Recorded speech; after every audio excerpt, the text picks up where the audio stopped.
Hello, I'm in a 2014 Ford Expedition EL, and today I'm going to show you how to reset your oil life, which you would do after you just got an oil change. So you'll see the warning here prompt up.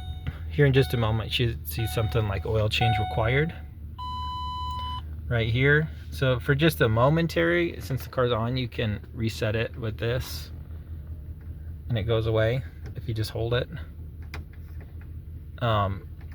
But to fully reset it, so we're gonna just flip this to the on position, but not all the way for the vehicle starting. Wait just a moment. So I've still got this here. So you can clear it with these buttons, just again, the temporary. Press reset to clear. So these are the buttons we're using here, so reset. All right, now that that's cleared out, we're still just in the on position. We're gonna toggle with this. So I clicked it once more, and then it says hold reset for now. So I'm just now gonna hold this. So I got there with this, and now I'm gonna press and hold this.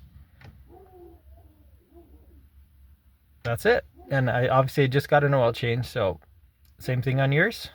I hope this was helpful. Hope you have a wonderful day.